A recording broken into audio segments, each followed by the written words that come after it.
جو ایج ہے شادی کی اسے انہوں نے بڑھا دیا. پہلے 15 تھی، پھر 16 تھی، پھر 18 پہ لے کر آئے. اب 18 میں بھی شادی کرے تو ان کا نقصان ہے، کیونکہ جتنی بھی ینگ جنریشن تھی، جو مین پاور ہے وہ جوانوں کے ہاتھ میں نا. اب انہوں نے کہا کہ اگر عورتیں شادی کریں گی تو آٹومیٹیکلی شادی کے بعد بچے ہوں گے تو یہ بچوں کو پالنے پہ لگ جائیں گی. جب بچے پالیں گی تو کام کیسے کریں گی؟ تو انہوں نے شادی کا جو ریشو وہ بڑھا دیا. اب شادیاں وہاں پہ ہوتی ہیں آفٹر 40-45 ایئرس کے بعد شادی ہوتی ہے. بعض نے ابھی تک شادی کی نہیں ہے. اب ظاہر ہے یہ شادی نہ کرے، شہوت کو کہاں لے کر جائے؟ ضرورت تو ہے نا انسان کی.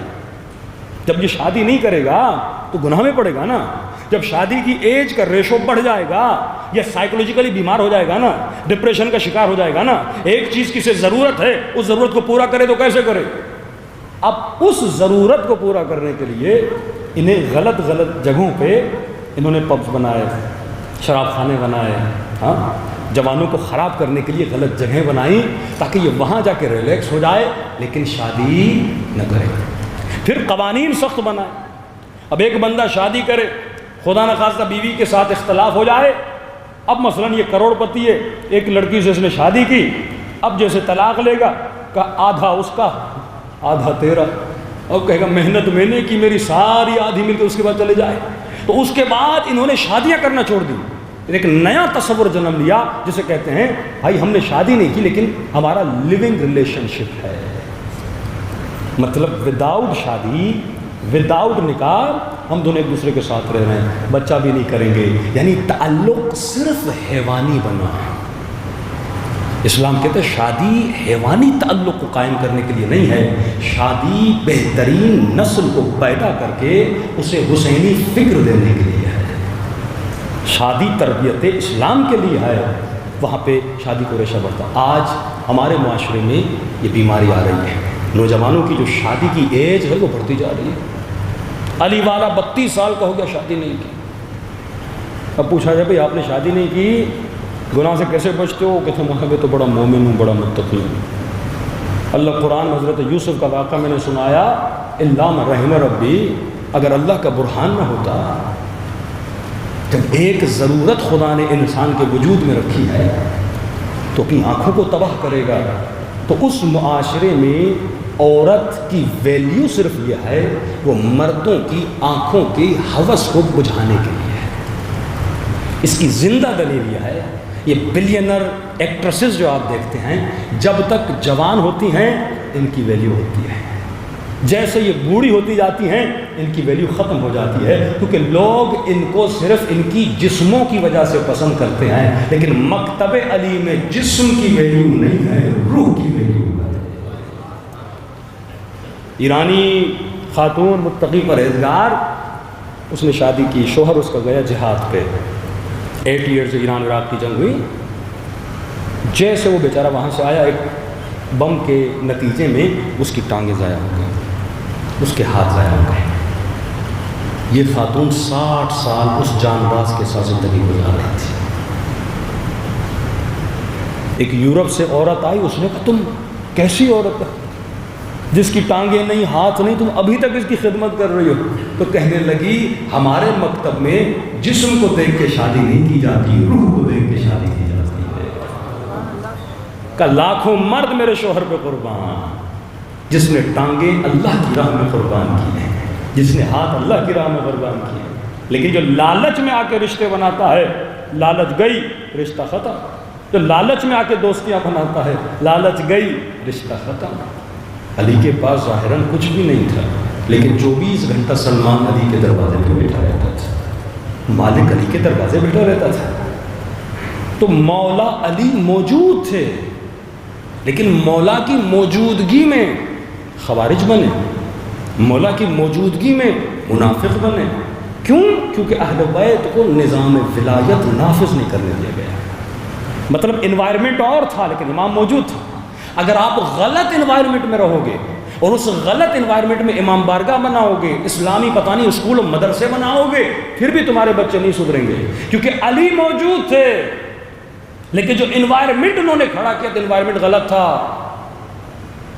جب تک تیرا انوائرمنٹ وہ نہیں بنتا جو امام زمانہ چاہتے ہیں، ابتدا مجھے کہاں سے کرنی ہے؟ اپنے گھر سے کرنی ہے۔ ابتدا کہاں سے کرنی ہے؟ اسکول سے کرنی ہے۔ خدا رہا ایک اسکول کھولنے میں کتنے پیسے لگتے ہیں؟ ہم نے ایک فیزیبلٹی بنائی تھی، اچھا اسکول بنانے کے لیے 35 سے 40 لاکھ لگتے ہیں۔ کراچی میں ہم نے کاؤنٹ کیا تقریباً 22 اسکول ہیں جو شیعہ اسکول ہیں، لیکن انٹیریئر سندھ چلے جائیں کوئی اسکول نہیں ہے، انٹیریئر پنجاب چلے جائیں کوئی اسکول نہیں ہے۔ بڑے بڑے لوگوں کو میں نے دیکھا بچوں کو پڑھانے کے لیے بیکن میں بھیج رہے ہیں، سٹی میں بھیج رہے ہیں، ایجوکیٹر میں بھیج رہے ہیں، اور ان اسکولوں کی رپورٹ جب نکلی وہاں ٹیچر جو ہیں کوئی جینز میں آ رہی ہے، کوئی پھٹے ہوئے کپڑے پہن کے آ رہی ہے، کوئی بے حیا اوریانی میں آ رہی ہے۔ اب یہ بچی جب اس اسکول میں جاتی ہے اور اسی اسکول میں میوزک کلاس بھی ہے، ڈانس کلاس بھی ہے، یہ وہ چیزیں ہیں جو آپ کے بچوں کو سکھائی جا رہی ہیں۔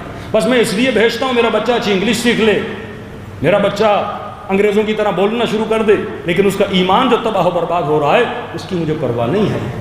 تو کہا مولانا کیا کریں؟ تم خود اسکول کھولو، 10 مومن مل جائیں، 30 مومن مل جائیں، ایسی آبادیوں میں جا کے رہو جہاں پہ مثلاً آپ کی آبادی زیادہ ہو، اسکول کھول دو، بہترین ٹیچرز کو وہاں پہ لا کے رکھ دو، کچھ بھی نہیں ہوم اسکولنگ کروا، کچھ بھی نہیں پرائیویٹ ٹیچر اس کے پاس رکھو، یہاں تک کیونکہ بچہ جب چھوٹا ہوتا ہے جو دیکھتا ہے وہی سیکھتا ہے۔ 12 ایئرس تک یا 14 ایئرس تک بچے کی اپنی پروڈکشن نہیں ہوتی، بچہ وہی کرتا ہے جو سنتا ہے، پہلے جمع کرتا رہتا ہے۔ آفٹر 15 and 16 بچے کی اپنی پروڈکشن شروع ہوتی ہے۔ تو 12 سال تک 13 سال تک بچے نے جو مٹیریل اور ڈیٹا لیا ہے 15 کے بعد اس کی وہی پروڈکشن ہوگی۔